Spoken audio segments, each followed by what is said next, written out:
Buenas tardes, mi nombre es Olga León, soy ingeniero agrónomo, docente de la asignatura de Microbiología General de INACAP Rancagua, y hoy vamos a ver lo que es la clasificación y importancia de los microorganismos, un pequeño resumen para lo que es la primera unidad de la asignatura de Microbiología. Vamos a partir primero con lo que son los aprendizajes esperados para esta unidad, que corresponde a reconocer los principales grupos taxonómicos de los microorganismos y sus características morfológicas, y reconoce la importancia de los microorganismos en los procesos agrícolas y agroindustriales. Vamos a partir primero con lo que es la clasificación actual de los seres vivos, la cual se basa en lo que es la taxonomía polifásica, que utiliza tres criterios básicos. Uno es la clasificación fenotípica, que es decir, que agrupa a los organismos en base a ciertos caracteres fenotípicos que van compartiendo. Estos rasgos que son comparables pueden ser de tipo morfológico, propiedades bioquímicas o también fisiológico. No distingue un rango de importancia, ¿cierto?, entre estos distintos rasgos, que es lo que permite, ¿cierto?, hacer la comparación y así estimar cierta semejanza entre ellos. La clasificación genotípica corresponde a aquella clasificación en la cual se utilizan las semejanzas genéticas entre los organismos, ya sea por genes individuales o por genoma. Este tipo de clasificación es un sistema poco práctico debido a que todavía no se dispone con el genoma completo de todas las especies. Y el tercer criterio para clasificar a los seres vivos dentro de la taxonomía polifásica es la clasificación filogenética. ¿A qué se refiere esto? A determinar cierto rasgo característico, pero a través de la historia evolutiva de los organismos. ¿Qué genes comparten en común? Se trata de comparar entonces los organismos en base a sus relaciones evolutivas. Para esto se utiliza la RNA ribosomal como un marcador filogenético. Aquí podemos ver en esta ilustración lo que es el árbol filogenético, donde se separa el primer taxón, que corresponde al dominio, y dentro del árbol filogenético podemos apreciar tres dominios. ¿Cuáles son estos dominios? Bacteria, archaea, eucaria. En el dominio eucaria están los organismos eucariontes, que dentro de estas asignaturas van a ser estudiados, que corresponden al reino fungi para los hongos y animalia para, en el caso, los nematodos. El reino plantae también nos interesa, ya que la planta es el hospedero, ¿cierto?, de ciertos patógenos que son microorganismos. Y en bacterias están, incluidas ahí las bacterias. La clasificación de los seres vivos ha variado a través de los años gracias a los avances en lo que es las técnicas moleculares, ¿cierto?, para poder hacer la diferenciación de los seres. Y en la última clasificación, que es del año 2004, ya se separan 6 reinos, a pesar que en el año 77 había también 6 reinos. Lo que ocurrió es que las eubacterias y las archaeas pasan a ser bacterias, y el reino protista se divide en dos, que es protozoa y cromista. El reino fungi debe siendo fungi, plantae y animalia. En el reino bacteria va a incluir a los organismos, ¿cierto?, que tienen una organización procariota. ¿Qué quiere decir esto? Que no posee un núcleo verdadero, y ahí van a estar lo que son bacterias y cianobacterias, y ahí tenemos, por ejemplo, los cocos, los esperilios, bacilios, por ejemplo, que es una clasificación de acuerdo a la forma de las bacterias. También están las bacterias termófilas, ¿cierto?, para que sobrevivan a condiciones extremas. En el caso del reino fungi, van a ser aquellos organismos que son de carácter eucariota, es decir, que sí presentan un núcleo verdadero, y además presentan una nutrición heterotrofa. ¿Qué quiere decir esto? Que la fuente de carbono que utilizan es de tipo orgánica, no inorgánica. Ya no pueden realizar, por ejemplo, fotosíntesis. Aparte, tienen digestión externa y almacenan glucano como material de reserva. Aquí vamos a encontrar organismos que son de tipo macroscópico o microscópico. Por ejemplo, en el caso de los macroscópicos corresponden y que son de interés agrícola, tenemos los hongos que son de consumo, por ejemplo, el champiñón de París, el portobelo, lo que es el champiñón, ¿cierto? El ostras, los shiitake, los digüeñas, por ejemplo. Y en el caso de los organismos microscópicos podemos encontrar aquí una gran cantidad que son patógenos para plantas y animales, ¿cierto? Pero también hay otros que son utilizados dentro de la agroindustria como insumos, como son las levaduras que se utilizan en la industria panadera. Las plantas de importancia, ¿cierto? Son autótrofos, ¿cierto? Pueden realizar fotosíntesis, ¿cierto? Utilizan una fuente inorgánica de carbono como es el CO2, ¿cierto? Además son de tipo eucarionte, es decir, tienen un núcleo verdadero. Es importante saber cómo funcionan, ¿cierto? Cómo se organizan las plantas para poder entender después cómo las van a ser afectadas por los patógenos, ¿cierto? Por estos microorganismos que pueden afectar ya sea distintos órganos de la planta. Y el reino animalia, ¿cierto? Que también son organismos eucariontas, pluricelulares, tienen también nutrición heterotrofa, y dentro de este reino vamos a ver puntualmente dentro de la asignatura lo que son los nematodos.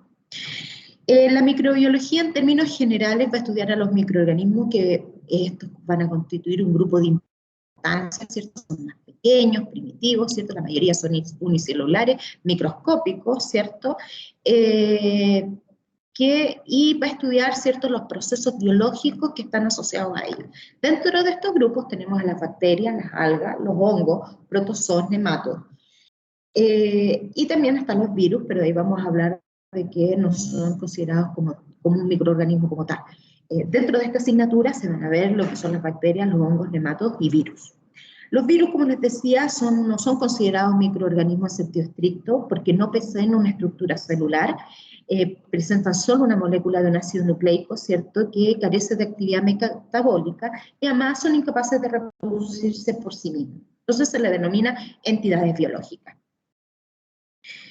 La microbiología general, ¿cierto?, es una herramienta que va a permitir la comprensión de los principios metabólicos, la genética, la división celular de los microorganismos, también en cuanto a estructura, fisiología, clasificación.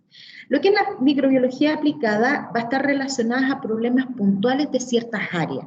En este caso, a nosotros nos interesa lo que es la microbiología agrícola, que va a abordar el estudio de los microorganismos que están presentes en los agroecosistemas y el análisis de las interacciones que van ocurriendo entre los microorganismos y las especies vegetales, ¿cierto?, que son de importancia agrícola, de tal forma de poder entender los procesos que están ocurriendo, no solo con patógenos, sino también con organismos que son benéficos, ¿cierto?, para, por ejemplo, la nutrición de las plantas. ¿Qué características deben cumplir los organismos, ¿cierto?, que presentan células vivas y las cuales no presentan, por ejemplo, los virus? Es que tenemos que, el primero es la autoalimentación o nutrición, donde las células deben ser capaces de tomar sustancias químicas del ambiente, transformarlas, liberar energía y además producir desechos. La autoduplicación o desarrollo está asociado a lo que es la célula es capaz de dirigir su propia síntesis. Al crecer se va a dividir, ¿cierto? Y también luego se va a diferenciar. Se puede diferenciar, sobre todo para resistir a condiciones adversas o para generar, ¿cierto?, una reproducción.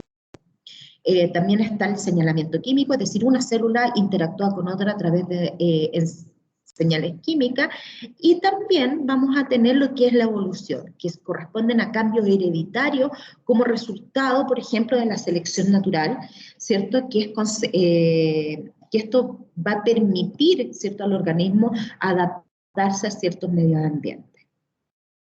Entonces, en resumen, la microbiología va a estudiar las células vivas y su funcionamiento, ¿cierto?, a los microorganismos, ¿cierto?, que pueden ser patógenos o benéficos, ¿cierto?, la diversidad microbiana y la evolución, también las funciones que van a cumplir estos, no solo en la biosfera, sino en nuestro organismo o en los de los vegetales y animales. En términos generales, tal cual como dice ahí, la microbiología va a estudiar a las células. Son dos tipos de células las que vamos a tener en estos microorganismos. Una es la célula eucarionta, que está asociada, ¿cierto?, que es la unidad estructural de animales, vegetales, protozoos, hongos y algas. Y la otra es la célula procarionte, que es característica de estos organismos más simples como las bacterias. Y también que incluye las cianobacterias. ¿Qué características presentan estas?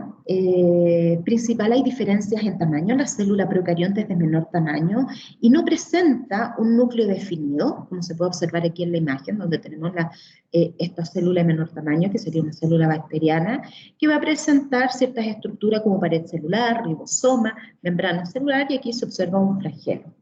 En la célula eucarionta sí se observa un núcleo verdadero, en este caso está representado por una célula vegetal, ¿cierto?, donde vamos a encontrar organelos membranosos como las mitocondrias, va a existir pared celular, membrana celular, los ribosomas, vamos a tener retículo endoplasmático, ¿cierto?, vacuola, y lo importante, esta membrana nuclear, como les decía. Características de la célula eucarionta: compartimentalización por sistemas membranosos, y aquí están los retículos endoplasmáticos, liso y rugoso, más el aparato de Golgi. Van a existir corrientes citoplasmáticas, mitocondrias y cloroplastos. Va a existir un núcleo rodeado por membrana nuclear que va a contener varias moléculas de ADN, ¿cierto? En el caso de la célula procarionte no vamos a encontrar esta membrana nuclear característica de la célula eucarionte. Va a poseer una sola molécula de ADN, se va a dividir, ¿cierto? La división es asexuada por bipartición, ¿cierto? Las células no están atravesadas por membrana, no están compartimentalizadas. Principales diferencias. Vamos viendo aquí lo que es la organización de la célula procarionta. Vamos a tener que van a existir estructuras que son de tipo permanente y otras que son especializadas, que van a depender del tipo de organismo que las tenga. La pared celular es la que da la forma y va a estar protegiendo a la célula de la lisis osmótica. La membrana citoplasmática representa la barrera permeable selectiva, el límite de la célula donde se está realizando el transporte activo y pasivo, ¿cierto? Va a albergar enzimas de procesos metabólicos importantes como la respiración, fotosíntesis, señales quimiotáctiles. ¿Por qué aquí existen en esta membrana enzimas que son de procesos metabólicos? Porque la célula procarionte no presenta organelos membranosos como si las presenta la eucarionte. Entonces, no tiene una mitocondria donde se desarrolla la respiración celular, sino que esta se realiza en la membrana citoplasmática. Luego tenemos el citoplasma, que es una solución coloidal con agua, sales y proteínas. El espacio periplasmático, que es el que está entre pared celular y membrana celular, que contiene enzimas, ¿cierto?, que son de tipo hidrolíticas y proteínas capaces de captar nutrientes. Va a existir este nucleoide, no se denomina núcleo, sino nucleoide, que es la molécula de ADN hiperenrollado que está en el citoplasma. Y también vamos a encontrar otra molécula de ADN más pequeña, circular, que codifica para información secundaria que corresponde al plásmido. Y los ribosomas, que son los encargados de la síntesis proteica. Como estructuras accesorias que no necesariamente las tienen todos los organismos procariontes, están las cápsulas y capas mucosas, que corresponden a polisacáridos y o proteínas, ¿cierto?, que permiten tener resistencia a la fagocitosis y además la adhesión a superficie. Luego están las fimbrias y piles, que son cuerpos proteicos, ¿cierto?, que permiten la fijación a superficie, y además lo que es la conjugación bacteriana, que es un proceso importante en los cuales las bacterias, por ejemplo, adquieren variabilidad genética. Dos bacterias se unen a través de un pilis y existe traspaso de información genética. El flagelo, que es cierto, de tipo proteico, que permite el movimiento y además permite clasificar a la bacteria, ¿cierto? Entonces, un carácter taxonómico. Las endosporas, que son estructuras de resistencia a altas temperaturas, vacuolas de gas que permiten la flotación, ¿cierto?, de células acuáticas, y también podemos encontrar inclusiones citoplasmáticas. En el caso de lo que es la organización de la célula eucariota, lo principal es que hay que tener en claro que aquí vamos a tener un conjunto de membranas que va a tener ciertas funciones. La membrana nuclear, que va a rodear, ¿cierto?, al núcleo, lo va a proteger, va a contener el material genético, y además vamos a tener ciertos organelos membranosos que van a estar al interior y que van a permitir que la célula realice los procesos con mayor facilidad y sea más coordinado, ¿cierto?, y regulado. Entonces tenemos membrana citoplasmática, que es la barrera semipermeable, donde se realiza el transporte, ¿cierto? El citoplasma, que es la matriz donde están ubicados los organelos. Vamos a encontrar un citoesqueleto formado, ¿cierto?, por microfilamento y microtubos que ayudan a la estructura y al movimiento celular. Retículo endoplasmático, ya sea liso o rugoso. El rugoso, que tiene adherido ciertos ribosomas, va a estar encargado de lo que es la síntesis proteica, y el retículo endoplasmático liso de la síntesis de lípidos, y además de empaquetar proteínas. Luego tenemos los ribosomas, que están dispersos, ¿cierto? Y van, por ejemplo, en el citoplasma, encargado de la síntesis proteica, aparato de Golgi, que permite la secreción de diversas sustancias, y además forman los lisosomas, ¿cierto? Mitocondria, que es el organelo encargado de la producción de energía, ¿cierto? Ahí se realiza el ácido tricarboxilo gracias a la existencia, por ejemplo, o a la absorción de compuestos orgánicos, ¿cierto? Como por ejemplo la glucosa, y ahí en la mitocondria se realiza también el transporte de electrones, ¿cierto? Está la cadena transportadora de electrones, la fosforilación oxidativa, y como resultado la molécula de ATP, que es esta molécula energética utilizada para muchos procesos durante el crecimiento y desarrollo celular. Los cloroplastos, que realizan fotosíntesis, ¿cierto? En el caso, por ejemplo, de las plantas. El núcleo, que alberga la información genética, donde está el control celular. El nucleolo, donde se realiza la síntesis de ribosomas, ¿cierto? De ARN, perdón, ribosomal, ¿cierto? Información de los ribosomas. Y la pared celular, en el caso de las plantas, presentan pared celular que da forma y estructura a la célula, y va a estar protegiendo obviamente la lisis osmótica también. Aquí en la siguiente imagen tenemos un cuadro comparativo, ¿cierto?, para ver las diferencias entre una célula procarionta y eucarionta, donde obviamente la principal diferencia está asociada a la existencia de membrana nuclear y organelo. Aquí, en esta ilustración, podemos ver, pensando en aquellos microorganismos que tienen carácter de patógenos dentro de las plantas, tenemos una célula vegetal, acá, en la cual podemos ver, de acuerdo a tamaño más o menos, distintos microorganismos. Tenemos aquí un nemátodo, ¿cierto?, la cabeza de un nemátodo, donde se observa el estilete, que es de tipo retráctil, una hifa de un hongo, ¿cierto?, que el hongo, recuerden que es un organismo pluricelular, ¿cierto? Este tipo de hifas que ingresan dentro de las células y que son capaces de absorber los nutrientes de la célula se denominan austorios. Tenemos acá en mucho menor tamaño una bacteria, y sobre todo aquí, muy pequeños, ¿cierto?, los virus. Cuadro comparativo entre los microorganismos que se van a revisar dentro de esta asignatura. Entonces tenemos, por ejemplo, los virus, que no corresponden a una célula, pero sí lo son las bacterias, los hongos, y pensando en el parásito, los nemátodos, ¿cierto? Tenemos en tamaño, que los virus son los más pequeños, y así los parásitos como nemátodos tienen mayor tamaño. En cuanto al ácido nucleico que posee la célula, los virus tienen o un ADN o un ARN que permite la clasificación, es decir, la taxonomía de los virus de acuerdo al tipo de ácido nucleico que presentan. Las bacterias van a tener ADN y ARN, los hongos y los nemátodos también. De acuerdo al tipo de núcleo, recuerden que los hongos y los nemátodos tienen un núcleo verdadero, por lo tanto son eucariotas, no así las bacterias que son procariotas. La pared celular, vamos a tener que en el caso del virus, lo que vamos a tener como superficie externa, podemos tener una cápside proteica o una envoltura lipoproteica. Las bacterias presentan pared celular que presenta el peptidoglicano. El peptidoglicano es una capa dentro de la pared celular que confiere resistencia y es de distinto gruesor. El grosor de la capa de peptidoglicano permite clasificar las bacterias en gram positivas o gram negativas. Los hongos presentan una pared celular con quitina, y en el caso de los nematos no presentan pared celular, sino una membrana que es de tipo flexible. Bacterias, aquí podemos ver, ¿cierto?, la estructura básica que habíamos observado y los tipos de acuerdo a forma, por ejemplo, los cocos, bacilios y asperilios.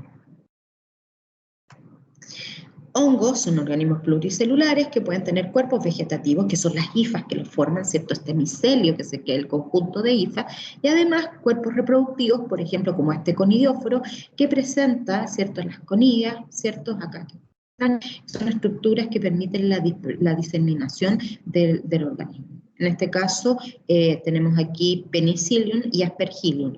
¿Cómo se pueden clasificar de acuerdo a la forma, por ejemplo, del subconidióforo? Permite su identificación taxonómica. Acá tenemos los nemátodos, que les decía yo, son gusanos filiformes, ¿cierto? En el caso de los que son fitopatógenos presentan estilete, que está en la cabeza, que era ese estilete retráctil que le había hablado. Luego vamos a tener un esófago, ¿cierto? Los intestinos, y en la parte posterior acá el aparato reproductor.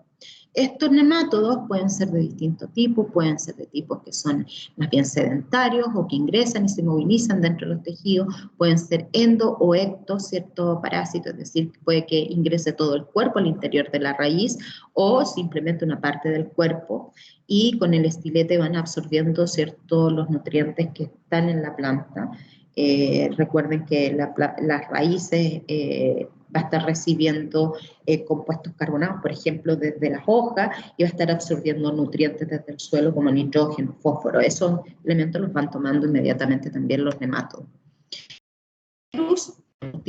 No eran organismos propiamente tal, sino son entidades biológicas submicroscópicas, simples, que están desprovistas de actividad metabólica y además son incapaces de reproducirse fuera del organismo que están parasitando. Aquí hay distintas imágenes de virus, ¿cierto? Van a tener distintas formas, algunos son alargados, otros son poliédricos, tenemos estos otros de acá que son los famosos bacteriófagos, ¿cierto? Y que vamos a tener un, ¿cómo se llama? Un ácido nucleico que va a estar rodeado por una cápsula. El ciclo de vida presenta dos fases, una extracelular que se comporta como una partícula inerte, pero con carácter infeccioso, que se denomina virión, y una intracelular que se presenta como el ácido nucleico que ya está, que puede ser replicado, ¿cierto?, por la célula del huésped y que va a estar gobernando, ¿cierto?, por ese ácido nucleico y va a permitir que se replique la partícula viral. Los constituyentes esenciales de los virus son el ácido nucleico, que es de cadena simple o doble, más una envoltura protectora. Los virus van a poseer también ciertas envolturas adicionales, que pueden ser de lípido o polisacárido. El ADN de los virus bacteriófagos es de tipo circular, como un plásmido, y el cromosoma bacteriano son bastante similares. Vemos aquí una imagen donde tenemos una sintomatología generada por los virus, características que son los de tipo mosaico. Aquí está el mosaico del pepino. A ver, en general los microorganismos tienen un impacto en la producción agrícola, pero no solo desde el punto de vista de daño, que sean patológicos, sino también hay organismos que son de tipo benéfico. Pero lo principal para poder entender cómo reaccionan, qué importancia tienen, es entender el sistema suelo-planta y la microbiota, cómo están asociados, cómo el manejo de las prácticas de suelo, de estructura, materia orgánica, va a repercutir sobre la actividad microbiana del suelo y sobre las enfermedades también, y así como los microorganismos también van a estar teniendo un efecto sobre la calidad del planta. Es decir, hay una relación entre estos tres componentes, entre la planta, el suelo y la microbiota. Y como dice ahí, pueden existir organismos que son de tipo benéfico, organismos que son patógenos y otros que permiten el equilibrio entre ambos. ¿Ya? Vamos revisando aquí. Impacto de los microorganismos en la actividad agrícola. Lo primero que uno siempre asocia son las enfermedades de la planta, es decir, desde el punto de vista patológico, con un efecto negativo. Pero ojo que aquí vamos a encontrar ciertas enfermedades que van a ser bacterianas, de hongos, de virus, pero también el control biológico de estas. También hay microorganismos que controlan a un microorganismo patógeno. También van a estar asociados a lo que son las transformaciones. El carbono, el nitrógeno, el azufre, el fósforo, el potasio en el suelo participan en los ciclos biogeoquímicos, los microorganismos participan en la descomposición de la materia orgánica, en la transformación de la materia orgánica, en el proceso de humificación, de mineralización, lo mismo que en los ciclos de los nutrientes. También son responsables de la fijación biológica del nitrógeno atmosférico, ¿cierto? Que son las bacterias de tipo simbiótica, ya sea de vía libre o que realizan fijación de vía libre o simbiótica, como por ejemplo la relación entre las leguminosas, ¿cierto?, y los rizobios. También los microorganismos son importantes en lo que es la producción pecuaria, en la actividad del rumen. Importante conocer la actividad del rumen, la microbiología del rumen, para poder elaborar las dietas y mejorar la eficiencia y evitar, sobre todo ahora, algo bastante importante, que es la meteorización, ¿cierto?, y la producción de metano, ¿cierto?, por ejemplo, el ganado rumiante. En la producción de biocombustibles también son importantes los microorganismos, la producción de etanol, de metano. En la conservación de los alimentos, las fermentaciones los microorganismos son responsables de, por ejemplo, las fermentaciones ácidas. Y además de las fermentaciones, por ejemplo, lácticas o alcohólicas. Los microorganismos también se utilizan dentro de lo que es la ingeniería genética, en la transferencia de genes. Ahí origina parte, por ejemplo, como en el famoso Agrobacterium tumefaciens, que permite la transferencia de un gen a la planta y así poder generar organismos genéticamente modificados. Entonces tienen bastante impacto en la actividad agrícola. Partamos con las bacterias en la agricultura. Las bacterias van a estar afectando la sanidad del cultivo y la calidad post cosecha en muchos productos. Por ejemplo, aquí en la imagen se puede observar a Erwinia caratobora, ¿cierto?, que ahora se denomina Pectobacterium caratoborum, ¿cierto?, este es el nombre actual en la clasificación, que produce una pudrición húmeda bastante maloliente en el tubérculo de la papa. ¿Ya? Va a afectar tanto el estolón, las raíces, ¿cierto? Pero las bacterias también van a estar participando en los procesos benéficos del suelo y la planta, como en la fijación de nitrógeno, en la nutrición vegetal, en la solubilización y movimiento de nutrientes. También pueden ser antagónicos con bacterias patógenas o también con insectos, y además pueden ser promotoras del crecimiento. Hay bacterias que producen hormonas que van a mejorar la proliferación radicular, entonces van a promover el crecimiento. Entonces van a estar muy importantes lo que es la microbiología del suelo, sobre todo lo que es la calidad y fertilidad del suelo. Por ejemplo, aquí tenemos el Agrobacterium tumefaciens, que produce agallas del cuello y la raíz. Esta bacteria va a estar en el suelo, ¿cierto? Va a infectar la raíz y va a generar esta sintomatología que vemos aquí en las bacterias. Aquí se ven las colonias de Agrobacterium. Aquí está el ciclo. La bacteria lo que va a hacer es que el plásmido va a ingresar a las células vegetales y se va a unir al material genético de la célula y va a generar un crecimiento normal del tejido, una hiperplasia y formación de este tumor. ¿Ya? Y ahí lo que va a haber una combinación, una transferencia del material genético de la bacteria a la planta. Por eso, el Agrobacterium tumefaciens ha sido una bacteria que fue utilizada para la transferencia de genes y generar organismos genéticamente modificados, ya que en el plásmido, en el ADN circular, se inserta el gen de interés y luego ese plásmido se combina con el genoma de la planta y se replica la información. Y así se permite incorporar ese gen modificado, por ejemplo. ¿Ya? Aquí tenemos, por ejemplo, esta de color más rojizo, son las agallas que produce Agrobacterium en arándano. Al haber una deformación tanto del cuello y de la raíz, lo que vamos a tener es una disminución de la superficie de absorción. Por lo tanto, va a haber menos absorción de agua y nutrientes y va a generar un debilitamiento en la planta. Aquí a la derecha tenemos agallas en castaño, plantas de castaño también, de gran envergadura. Veamos otra enfermedad bacteriana. Aquí tenemos, por ejemplo, a Clavibacter michiganensis, que afecta a las solanáceas. Por ejemplo, en este caso tenemos un fruto de tomate. Va a tener acá arriba las colonias de color, ¿cierto?, crema. Y cómo genera estas manchas en los frutos, que son verdaderas costras, generadas por Clavibacter michiganensis, ¿cierto?, enfermedad bacteriana. Pero Clavibacter no solo ataca al fruto, sino también va a atacar al cuerpo de la planta. Vamos a tener manchas foliares, Pero también vamos a tener que los haces vasculares se van a ennegrecer. Ahí hay un corte y se puede apreciar el haz vascular más café. Al afectar a los haces vasculares, el flujo de savia, ya sea el flujo del xilema y floema, se ve afectado. Por lo tanto, vamos a encontrar este tipo de marchitez en la planta. ¿Ven? Aquí tenemos una planta de tomate donde va a estar solo en un sector, a veces se habla de marchitez bilateral.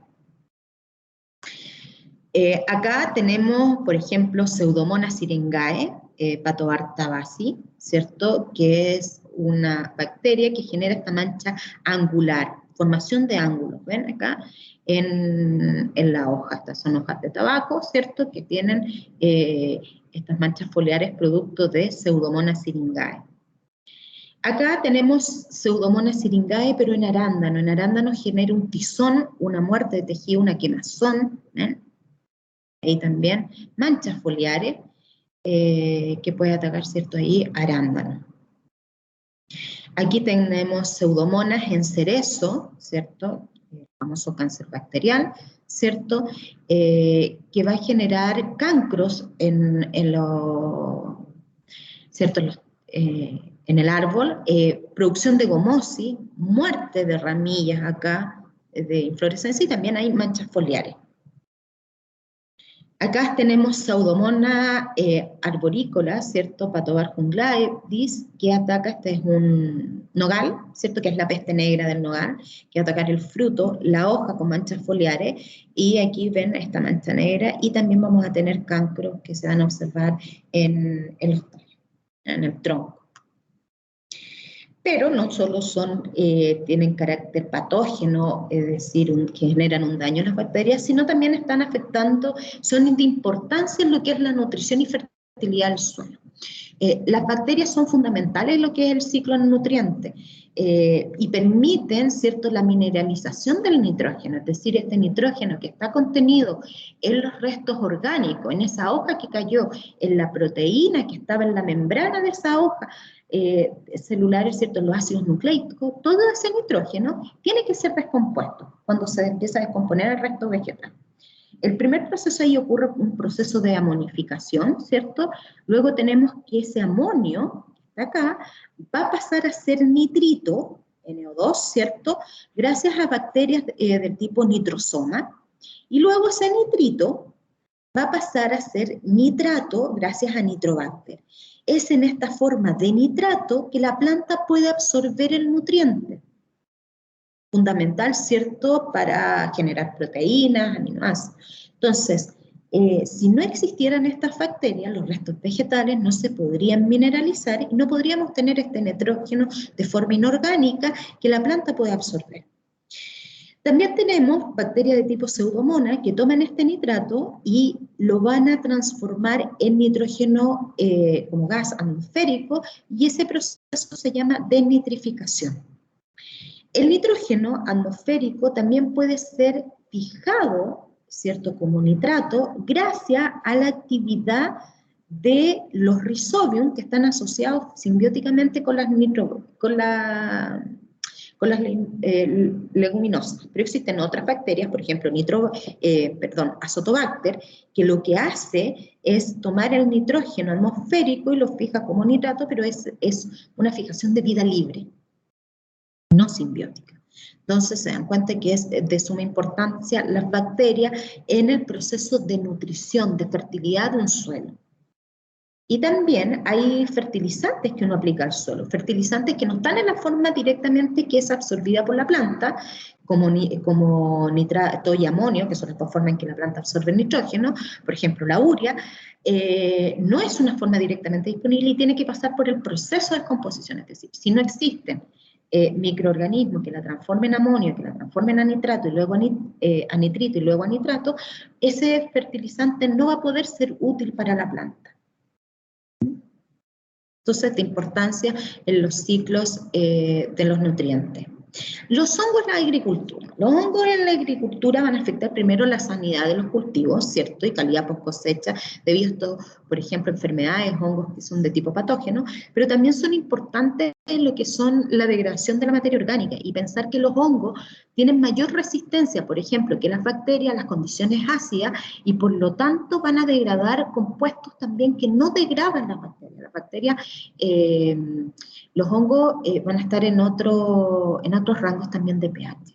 Van a estar participando en el ciclaje entonces de los nutrientes gracias a la descomposición de los rastrojos, por ejemplo, pero también participan en el control biológico. Hay muchos hongos que son entomoparásitos, entonces se utilizan como controladores biológicos de plagas. Y además también vamos a tener que hay hongos que permiten el fortalecimiento de las raíces de las plantas. Y aquí están estas asociaciones que son de importancia, que son las micorrizas, que son hongos que se asocian a las raíces de las plantas, que aumentan su superficie de explorar, que van a permitir absorber agua y nutrientes, e incluso bajo condiciones de estrés, como estrés salino o estrés hídrico, y de esa forma la planta puede resistir mejor las condiciones. En este caso de acá en la imagen lo que podemos ver es un hongo patógeno, que es la Royal Trigo, que es Puccinia, ¿cierto? Y vemos aquí en las hojas esas pústulas, que luego en la microscopía se observan así, son de color rojiza, ¿cierto?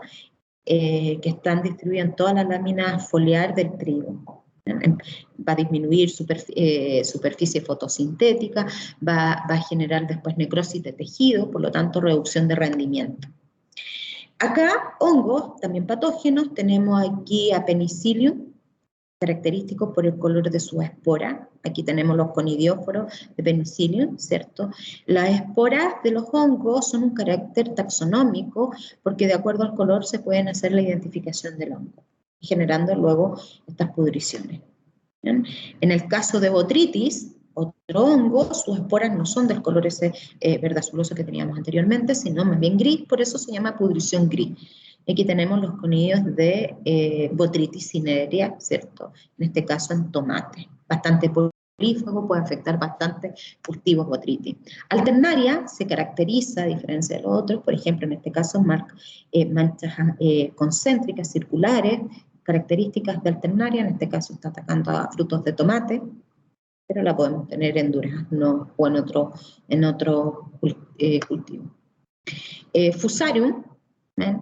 Aquí estos son esclerosios, que son cuerpos donde las hifas están muy agrupadas, ¿cierto? Forman melamina y es un cuerpo de resistencia, y estos quedan tanto en el tubérculo como en la tierra y permiten luego la germinación del hongo. Va a afectar el cuello de la raíz, ¿se dan cuenta? También aquí afecta el estolón, recuerden, aquí hay un tallo subterráneo, el estolón, y aquí hay el tubérculo, estas de acá son las raíces, también el cuello de la raíz, fusario. Entonces va a generar problemas de rendimiento y muerte de plántula. En el caso, otro hongo de importancia que es Phytophthora, aquí lo que vamos a tener son esporangios, o esporas que son de tipo móviles, que se movilizan en agua. En este caso, el tronco de manzano tiene un cancro, una abertura, ¿cierto? Producto de Phytophthora, asociado a problemas de drenaje, generalmente en especies que son sensibles a Phytophthora. Pero también dijimos que no todos los hongos eran malos, sino que también son de tipo benéfico, por ejemplo, micorriza, que permiten y inducen a la planta una mayor capacidad de resistencia a sequía y salinidad. Las micorrizas van a promover el crecimiento, facilitan la absorción de nutrientes y además permiten que se generen ciertos exudados y de esa forma también se pueden repeler a los nematodos. Van a atraer a microorganismos que son antagonistas de patógenos. Entonces va a mejorar la calidad de la rizósfera gracias a las micorrizas, generando plantas que son más resistentes, que tienen mayor salud. También hongos que son entomoparásitos, se dan cuenta acá, el burrito de la vid, aquí tenemos chinches, o también lepidópteros que son atacados como tricoderma que afecta, ¿cierto?, a los lepidópteros.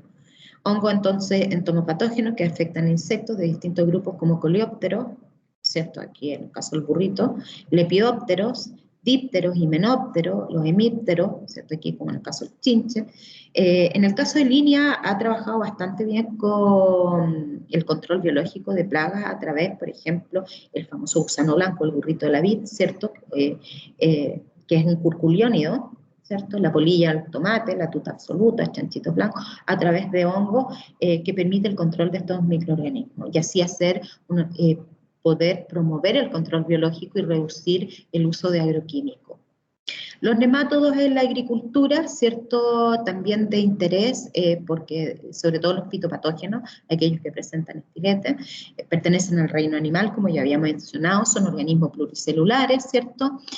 Tienen esta forma vermiforme, taxonómicamente son distintos a los gusanos, presentan tamaño variable dependiendo del hábitat, se pueden movilizar en el agua, en el suelo, son bastante dañinos y resisten, sus huevos resisten mucho tiempo en el suelo, entonces se pueden trasladar no solo con plantas infectadas, sino también con el suelo, con maquinaria, se van traspasando de un lugar a otro. Aquí tenemos daño, por ejemplo, meloidogines, en nabo, deformación de la raíz, lo que dificulta la absorción de nutrientes y de agua, por lo tanto hay un decrecimiento. Luego aquí tenemos, en este caso tenemos Ditylenchus dipsacyi en cebolla, que va a generar deformación en la base del tallo de la cebolla, acá, generando posteriormente marchitez y muerte de la planta. Aquí tenemos meloidogines incógnita en tomate, con estos nódulos, y se observa esta marchitez, esta reducción de crecimiento también en el follaje. Viendo aquí a meloidogines, ¿ven cómo se observan? Entonces, lo primero, cuando uno ve plantas decaídas de tomate en invernadero, primero evaluar que no sea una bacteria, por ejemplo, haciendo cortes y ver cómo están los haces vasculares, si están ennegrecidos, pero también hay que extraer plantas y ver qué ocurre con la raíz. Obviamente, siempre revisando que no haya habido algún problema de riego, que no haya habido algún problema de fertilidad que haya deprimido el crecimiento o que haya producido esta marchitez.